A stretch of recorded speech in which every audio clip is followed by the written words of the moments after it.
All right, let's talk about something that might be a little uncomfortable. It's an idea that, honestly, once you really see it, it could completely change how you think about your own progress and what it takes to succeed. I mean, look, you believe success is all about hard work, right? Discipline, consistency. You're the person who puts in the hours, you stay focused, and you get the work done. That's what we're all taught, and for the most part, it's absolutely true. But if that's the case, why do you still feel stuck sometimes? If you're doing all the right things, why does it feel like you're just spinning your wheels? Like the needle just isn't moving as fast as all your effort says it should be. And that right there, that's what we can call the growth paradox. It's this incredibly frustrating gap between the massive effort you're putting in and the results you're actually getting. It turns out, your own personal drive, it might only be half the battle. So what if there's a hidden variable here, an invisible force that could be even more powerful than your own discipline, that might actually be putting a ceiling on your potential? Well, that force is your environment, and more specifically, the people you're surrounded by every day. Let's give this idea a name, something we can really grab onto. The social gravity effect. Think about actual gravity. It's this constant, invisible force that keeps everything in its place, right? Well, social gravity does the exact same thing, but it's pulling on your ambition. And the key word here really is unconscious. This isn't some big conspiracy. It's just a natural, subtle pull from the people around you to keep things as they are, to maintain the group's balance. It's powerful, it's quiet, and half the time nobody even knows it's happening. Now, this is absolutely crucial.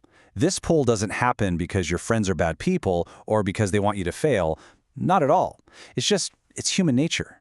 Most people operate at a level they're comfortable with. So when you start to change, when you start to grow, you're actually disrupting that comfort.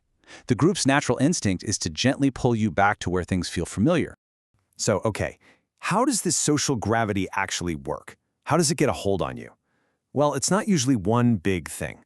It's a slow, gradual process that happens through three invisible but powerful forces.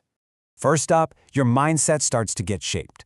The little chats you have every day, the kind of complaints you always hear, the dreams people talk about, or maybe the dreams they don't talk about, all of that slowly calibrates your own way of thinking.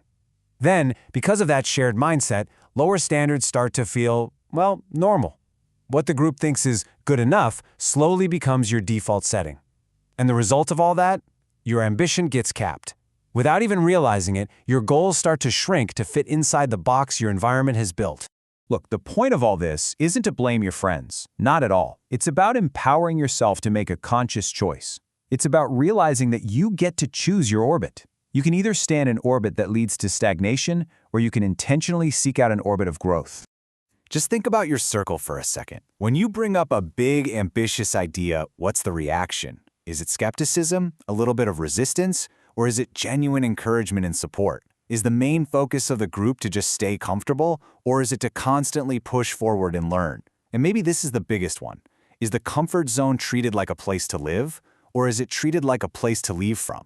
So why is this choice so important? Why does it matter so much? Because your environment directly impacts the biggest goals you could ever set for yourself. Whether you're chasing self-mastery, trying to build wealth, or just looking for real, long-term growth, the people around you are either going to be a headwind, pushing against you, or a tailwind, pushing you forward. So when you boil it all down, here's the bottom line. Your hard work is non-negotiable, but it's not enough on its own. You just can't afford to ignore the powerful, undeniable influence of your social circle. It really is the soil where your ambitions will either grow and flourish, or just wither away. And that leaves us with one final, and maybe pretty challenging question for you to think about. We're always looking for the next opportunity, right? The next job, the next course, the next big thing. But what if the biggest lever you can pull for your own growth isn't a what, but a who?